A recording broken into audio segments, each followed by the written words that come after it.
The waiting room went silent when the woman in the paint-stained jacket set a cracked leather portfolio on the receptionist's desk and asked to speak with whoever was running Hargrove Medical Group now. She had a boy with her, maybe 7 years old, gap-toothed, wearing a backpack shaped like a turtle. He was holding her hand with both of his, the way small children do when they sense that the adults around them are scared, even if no one will say so. The receptionist, a young woman named Tanya, who had been with the company for 8 months and had never heard the name Catherine Hargrove spoken out loud, looked at the woman and saw exactly what she was supposed to see. Someone who didn't belong. Someone who had wandered in off the street, or worse, someone with a grievance and nowhere else to take it. Do you have an appointment? No. Then I'm afraid. Tell whoever's in charge that Catherine Hargrove is in the lobby. Tell them it's about the Meridian contracts. Tanya didn't know what the Meridian contracts were. She typed a message to her supervisor anyway, mostly to make the problem someone else's. 3 floors up, in the corner office that had been renovated twice since the original founder left, Margaret Osei was reviewing a presentation she would give to the board in 40 minutes. She was 41 years old, the first black woman to hold the CEO position at Hargrove Medical Group, and she had not gotten there by taking unscheduled interruptions lightly. Her assistant, a precise young man named Trevor, appeared in the doorway. There's a woman downstairs. She's asking for you by title.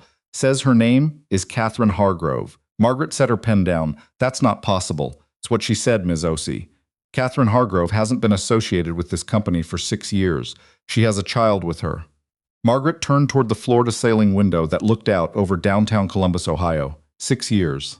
6 years of quarterly earnings and restructured divisions and a company that had tripled its revenue while quietly dismantling the thing that had made it worth building in the first place. And now, apparently, the founder had come back. Send her up, Margaret said, but not to my office. Conference room B, the board meeting.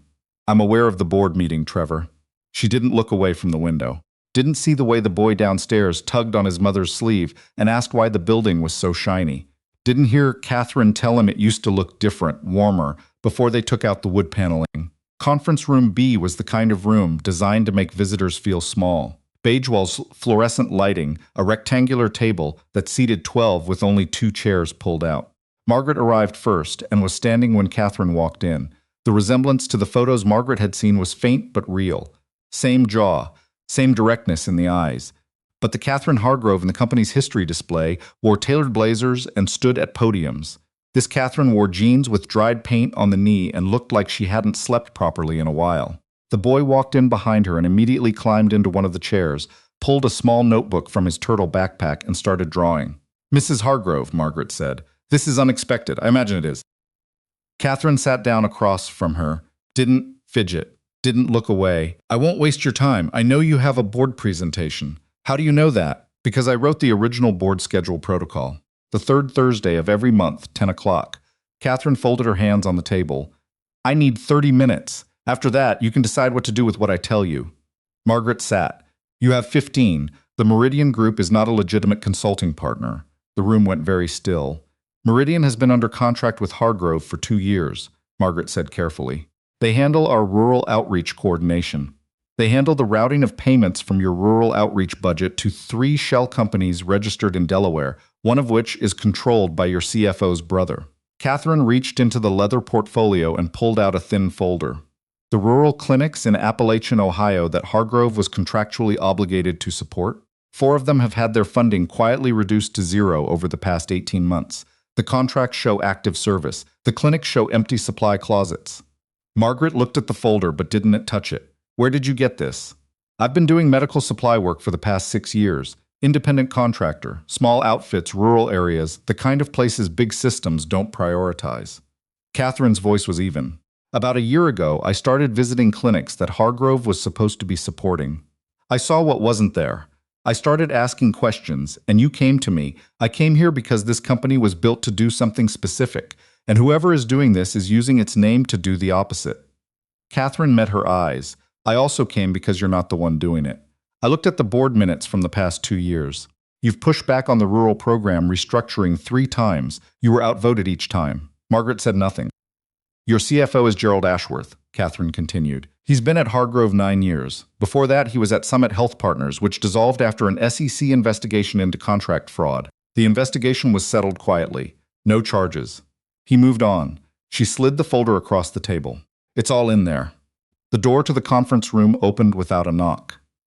Gerald Ashworth stood in the doorway, silver-haired, wearing the particular expression of a man who considered his own presence an adequate explanation for any interruption. Beside him was the company's COO, a man named Patrick Lowe, who had the broad shoulders and the narrow eyes of someone who had spent years learning how to look like the most reasonable person in any room. "Margaret," Gerald said, his gaze moving past her to Catherine with what looked like mild curiosity and was actually something colder. "Didn't know we had guests." "We're in a private meeting," Margaret said. "I heard the name Hargrove from Tanya's desk. Thought I should check in." Gerald stepped inside without being invited. Patrick followed. "You must be Catherine. You know who I am," Catherine said. "I know the company's history, of course." Gerald smiled. It was practiced and empty. "It's a shame you didn't call ahead. We could have arranged something more appropriate. More appropriate than this room? More appropriate than whatever this is." He gestured vaguely at the folder on the table. "I'm not sure what you've been telling Ms. Osei, but if you have concerns about Hargrove's operations, there are proper channels. I tried the proper channels. The tip line your compliance department set up redirects to a voicemail that's never checked." Catherine didn't raise her voice. "I emailed the board ombudsman twice. Both times I received an automated reply and no follow-up. These things take time. The Fremont County Rural Clinic hasn't received a supply delivery in 5 months." Catherine laid her hands flat on the table. "They're rationing insulin packaging.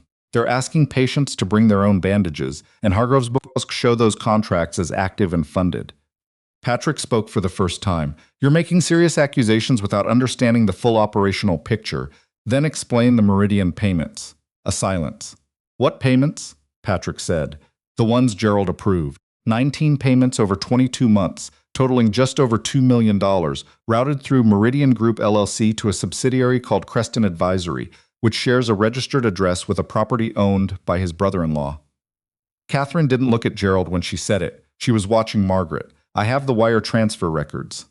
The boy, who had been drawing quietly, looked up. "Mom, I finished the turtle." "That's great, buddy." Catherine didn't take her eyes off Margaret. "Give it a minute." Gerald's smile had gone somewhere and hadn't come back. "These documents could be fabricated. Anyone with motivation and a decent printer. Then an audit will clear you," Margaret said quietly. Gerald turned to her. "What? If the documents are fabricated, an independent audit will prove it." Margaret picked up the folder from the table and held it. "You should have nothing to worry about." Something moved across Gerald's face. Fast, controlled, but real. He recovered immediately. "I think we need to take a step back. Catherine has been out of this company for 6 years. She doesn't understand current operations. Whatever she's shown you has been cherry-picked for maximum impact without context. What's the context for Fremont County? Supply chain issues, documentation lag, these things, Gerald." Margaret's voice dropped to something quiet and final. "I need you and Patrick to return to your offices. The board meeting will proceed as scheduled. After that, I'll be requesting an emergency review of the Meridian contracts." Patrick stiffened. "You don't have unilateral authority to. I'm the CEO." Margaret stood. "I have exactly that authority." Gerald looked at her for a long moment. Then he looked at Catherine with an expression that was half contempt and half calculation. "You realize what you've started," he said to Margaret. "The board votes on the Meridian renewal today. If you blow this up over unverified accusations from someone with an obvious personal stake, then the board can vote against me," Margaret said. "That's their right. But I am not approving that renewal without a full audit. You're both dismissed." They left. Patrick pulled the door shut with precise, controlled force. The room held its silence. Margaret set the folder back on the table and sat down. "You knew they would come down," she said. "I assumed someone would." Catherine exhaled slowly. "I didn't know who. How long have you been building this?" "About 8 months of solid documentation. Before that, a few months of not being sure I was seeing what I was seeing." Catherine rubbed the back of her neck. "I have a son. I didn't want to do this if I could avoid it. What changed your mind?" Catherine looked at the boy, who was now turning the page to start a new drawing. "I went to Fremont County 3 months ago to drop off supplies I'd bought myself. The clinic director is a woman named Ruth Bascom. She's been running that clinic for 19 years.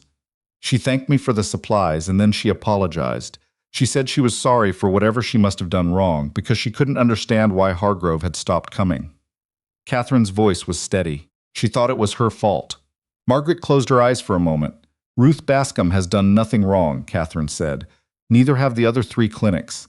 They followed every protocol, submitted every report, did everything right, and they're being bled dry by people who are using this company as a vehicle. Why come to me? Margaret asked. Why not go directly to the board or the state attorney general? Because I wanted to give you the chance to fix it first. Catherine's gaze was direct, and because, like I said, you've been fighting this from the inside, you just didn't have the documentation. Margaret looked at the folder, and now I do, now you do. The board meeting was supposed to begin in 32 minutes. Margaret stood and walked to the window, which faced a different direction than the one in her office, giving her a view of the parking garage and the gray Ohio sky. She thought about the 3 years she'd spent at Hargrove, the way Gerald had mentored her through the transition, explaining board dynamics and stakeholder relationships with the patience of someone who considered himself indispensable. The way Patrick always seemed to be in the room when major decisions were made, framing things so that resistance looked like naivety. She had trusted them, not blindly but enough, and that trust had made her complicit in something she hadn't chosen and didn't understand until now. I'm going to need you in that boardroom, Margaret said. Catherine went still. I'm not on the board. You're the founder. The original corporate charter gives founding shareholders the right to address the board at any regular or special meeting. You never signed away that right. Catherine looked at her son. He was drawing what appeared to be a turtle driving a truck, his tongue pressed between his teeth in concentration. Oliver, she said, we might be here a little longer than I thought. He looked up. Is it okay? It's going to be fine. She looked at Margaret. But there are going to be people who say things that aren't true. About me, about why I left, about what I'm doing here, I know. And you're going to have to decide in that room, in front of people who have been listening to Gerald for 3 years, whether you believe a folder full of documents or a man who has been very carefully cultivating their trust. I already decided, Margaret said, when you told me about Ruth Bascom. Catherine didn't say anything for a moment. Then she nodded. Tell me about the board members, she said. Who can be reached and who can't? They spent 20 minutes going through names. Margaret paced, and Catherine listened and asked sharp, specific questions that made clear she still understood how this company worked even from the outside. Oliver finished his turtle in a truck drawing and started a new one without being asked. At 5 minutes to 10, Margaret's phone buzzed. A text from Trevor. Board is assembled. Gerald spoke to them before I could stop him. Mood is uncertain. She showed it to Catherine. He's already working the room, Catherine said. Yes, then we go in. The boardroom on the 14th floor was full and tense. 8 board members around the long table, half of them with the particular stillness of people who have already been told what to think and are waiting to see if anyone will change their minds. Gerald sat on the far end, composed. Patrick was beside him. 2 empty chairs remained near the head of the table where Margaret usually sat. When Catherine walked in, the room shifted. One of the older board members, a woman named Dr. Harriet Voss, who had been with Hargrove since the early days, stood up halfway before she caught herself. Her face had gone through 3 expressions in the space of a second. Catherine, she said, Harriet. Catherine acknowledged her with something that was almost a smile. It's been a while. Gerald recovered first. This is highly irregular. Catherine has no standing in a board meeting. The original charter says otherwise, Margaret said. She laid a copy of the relevant clause on the table. Article 9, Section 4, founding shareholders retain the right to address the board. Catherine holds a 19% stake in this company. She never divested. That stake hasn't been active. It doesn't expire, Gerald. The room was quiet. One of the board members, a younger man named Scott Ahejerica, who sat at the far corner and usually said very little, leaned forward and picked up the charter copy. She's right, he said. I'm looking at it. Gerald's jaw tightened almost imperceptibly. Fine, let her speak, but I'd like it noted that this feels like an ambush. Noted, Margaret said. Catherine stood at the end of the table and didn't waste time on preamble. The Meridian Group contract that you're voting on today is fraudulent, she said. The company doesn't provide the services it's billing for. Over $2 million that should have gone to rural health clinics in this state has been redirected through shell companies to private accounts. I have documentation. I'll share it with every person in this room. She opened the portfolio and placed copies of the key documents at equal intervals around the table. No theatrics, no raised voice, just evidence methodically distributed. Gerald laughed. It was the particular laugh of someone who has decided that contempt is their best defense. This is incredible. She disappears for 6 years and comes back with a conspiracy theory and some printed spreadsheets. The wire transfer records are authenticated, Catherine said. The Creston advisory address is a matter of public record. The connection to your brother-in-law is documented in the Delaware Business Registry. The laugh died. I don't have a brother-in-law involved in Thomas Rucker. Married your sister Andrea in 2019. Creston Advisory LLC was registered in April 2021, 2 months before the first Meridian payment was approved. Kath's voice was even. The business address is 4401 Fenmore Court, Wilmington. That property is in Thomas Rucker's name. Gerald stood up. This is defamatory. These documents are fabricated or misrepresented or both, and I will not sit here and let my reputation be. Sit down, Gerald. Dr. Voss's voice came out sharp and clean. She had the document in her hand and was reading it with the careful attention of a woman who had spent 40 years in medicine and knew what falsified records looked like. Just sit down. Gerald sat. Patrick hadn't moved or spoken. He was watching the room the way people do when they're calculating how to survive it. I want to ask a question, Scott said. He looked at Catherine. Why now? Why come back after 6 years? Because I only found out about this a year ago, Catherine said. I've been building the documentation since then. And because, she paused, because a clinic director named Ruth Bascom apologized to me for something that wasn't her fault, and I couldn't let that stand. Why didn't you go to the authorities directly? Because this company still has a chance to fix this itself, to cooperate with investigators, to restore the funding, to be something other than a case study in what happens when nobody's watching. Catherine looked around the table. Once the FBI is running it, that window closes. Dr. Voss set the document down. Margaret, what do you recommend? Margaret had been standing at the end of the table watching. Now she moved to her chair and sat. I'm recommending that the board vote to suspend Gerald Ashworth and Patrick Lowe pending an independent investigation. I'm recommending that the Meridian contract renewal be tabled indefinitely. And I'm recommending that we bring in an external auditor today, not next week, today, to begin reviewing the rural program accounts. This will be in the press by afternoon, one of the other board members said. Then we get ahead of it, Margaret said. Full transparency. We don't hide and we don't minimize. We made a mistake by not catching this sooner, and we own that. Gerald's voice came out lower and harder than before.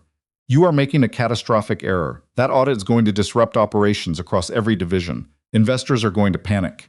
You're going to tank this company's value over accusations from a woman who walked out when things got difficult and is now trying to walk back in as some kind of hero. I didn't walk out, Catherine said quietly. You left. I left because my husband was dying and I had a 4-year-old son and I had to choose. Catherine's voice didn't crack, but it came close. I chose my family. That's not the same as walking out. The room held that for a moment. Oliver, who had been sitting in a chair against the wall with his notebook, looked up at his mother.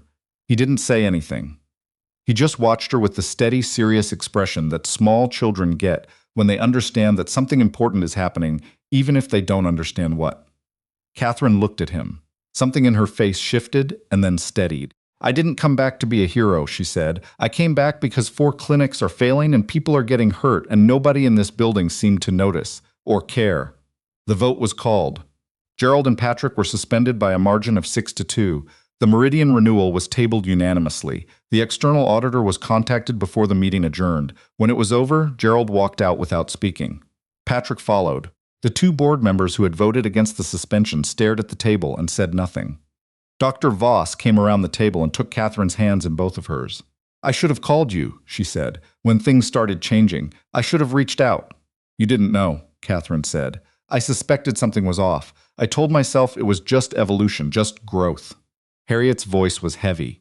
That's not a good enough excuse. No, Catherine said, but it's a human one. The next 3 days were the most difficult of Margaret's career, which was saying something. The audit confirmed everything in Catherine's documents and found additional irregularities beyond what she had identified. Gerald's total exposure came to just over $3 million. Patrick had received a promised bonus arrangement contingent on the Meridian contract renewal, documented in an email chain the auditors found on a company server. The press got hold of the story Tuesday morning. By afternoon, Hargrove's stock had dropped 22%. By evening, 2 major investors had announced reviews of their positions. Margaret held a press conference and said everything she knew, clearly and without hedging, while standing in front of cameras that had been set up in the lobby where Catherine had first walked in 36 hours earlier. Catherine stood to the side, out of frame. Oliver sat next to her with his turtle notebook, drawing what appeared to be a building that looked like the one they were standing in, with a small figure on the roof flying a kite. Mom, he said quietly, why are there so many cameras? Because what's happening here matters to a lot of people. The thing about the clinics.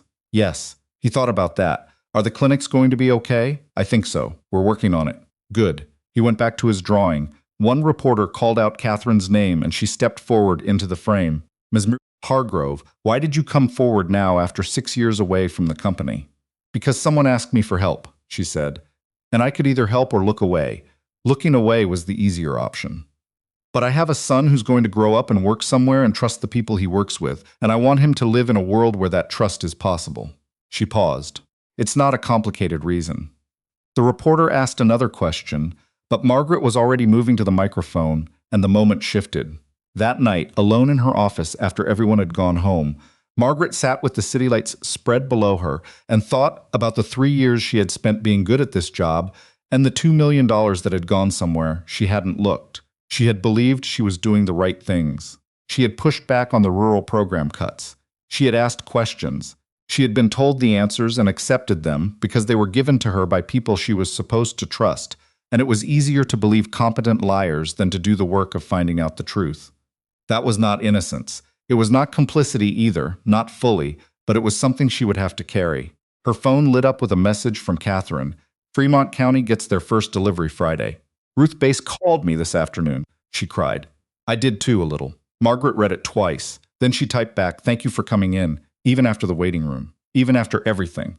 Catherine's reply came quickly. You listened. That was the part that wasn't guaranteed. The formal investigation took 4 months. Gerald Ashworth was charged with wire fraud and breach of fiduciary duty. He cooperated with prosecutors and reached a plea agreement that included full restitution and a permanent bar from corporate leadership.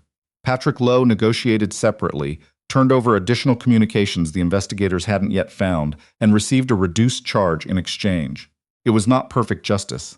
Margaret had wanted something cleaner, something that matched the scale of what had been taken from 4 clinics, and the patients who depended on them.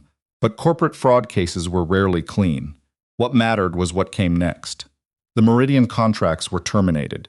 The rural program budgets were restored and expanded, funded in part by clawing back the diverted payments, and in part by a cost restructuring Margaret implemented company-wide, starting with executive compensation. She cut her own salary by 30% and announced it publicly, which generated the kind of press coverage that no marketing budget could have bought. Catherine did not return to Hargrove as a board member or an executive. She made that clear from the beginning. She had a son who needed her present and a small medical supply operation in southern Ohio that served the kind of communities that companies like Hargrove too easily forgot. She was good at it. She was where she was supposed to be. But she and Margaret talked. Sometimes about the company, about decisions that needed a second opinion from someone who remembered what the original vision looked like before it had been revised and optimized and gradually hollowed out. Mostly about smaller things. About Oliver, who had taken a serious interest in marine biology after his turtle drawing phase expanded into a general fascination with animals that carried their homes on their backs. About what it meant to build something and step away from it and come back to find it changed and still love it. 6 months after Gerald's suspension, Margaret organized a formal recommitment to the rural program held in the Hargrove lobby. She invited all 4 clinic directors. Ruth Bascom drove up from Fremont County in a van with 2 nurses and sat in the front row. Catherine came with Oliver, who was wearing a tie at his own insistence because his mother had told him it was an important event. He sat very straight during the speeches and afterward walked up to the memorial photo display someone had put together of the company's founding years and studied it for a long time. "Mom," he said, "is that you?" In the photo, Catherine was standing next to a man Margaret recognized from the archives as Catherine's late husband, both of them laughing at something outside the frame, standing in front of what appeared to be the first Hargrove clinic before it had been expanded into anything. "Yes," Catherine said. "A long time ago. You look happy." "I was." Catherine looked at the photo for a moment. "I still am. Differently." Oliver considered this. "Can I be in the picture next time?" "Absolutely." Margaret found them there and stood beside them looking at the photo. The 3 of them were quiet for a moment, the kind of quiet that doesn't need to be filled. "I want to ask you something," Margaret said to Catherine. "Ask. Would you have come back if I hadn't let you pass the lobby?" Catherine looked at her. "Probably not the same way. I would have gone to the Attorney General instead. So I should be grateful to Tanya." "You should be grateful to yourself," Catherine said. "You made the choice. The moment I sat down across from you, you could have told me it was a personnel matter and shown me the door. A lot of people would have. I thought about it." "I know." Catherine smiled. "But you didn't." The conversation moved on. Oliver found a chair and started drawing again. Something new this time, a building with people of various sizes standing in front of it, each one labeled in his careful 7-year-old handwriting with a name he had apparently just invented. He had drawn a flag on the roof. Margaret looked at it and then at Catherine. "What does the flag mean?" Catherine looked at her son's drawing. "Oliver, what's the flag for?" He didn't look up. "So people know someone's home." Margaret looked at the drawing for a long moment. She thought about the 4 clinics that had been quietly dying while money moved through shell companies to accounts nobody had thought to check. She thought about Ruth Bascom apologizing for something that wasn't her fault. She thought about the way Catherine had walked into a lobby in a paint-stained jacket and set a cracked leather portfolio on a receptionist's desk and refused to be a reasonable, manageable, dismissible problem. She thought about what it meant to run something. Not just the mechanics of it, the meetings and the margins and the stakeholder management, but the actual weight of it, the responsibility to be the kind of person who could look at what a company was doing and ask honestly whether it matched what it claimed to be. She hadn't always been that person. She was working on it. "I need a favor," she said to Catherine. "What kind? I need someone who can tell me when I'm drifting. When the decisions start to look like Gerald's decisions instead of mine. Someone outside the building who remembers what this place was supposed to be." Catherine was quiet for a moment. "That's a significant thing to ask of someone." "I know. I'd need to be honest with you, even when it's uncomfortable, especially then." Catherine looked at Oliver, who had added a small turtle to the corner of his drawing without any apparent justification. He seemed satisfied with it. "Okay," she said. "I can do that." Oliver finished his drawing and held it up for inspection. The flag on the building roof said, in letters slightly too large for the space, "Open." He handed it to Margaret without explanation, as if this were simply a natural part of what the day required. She kept it on her desk for a long time after that, in the corner where she could see it during board meetings and difficult conversations, and the moments when the easier choice was starting to look like the reasonable one. It helped, more than she would have expected, to be reminded that someone small and unimpressed by all of it had looked at this building and decided the most important thing about it was that the people inside were still there, still trying, still worth the flag.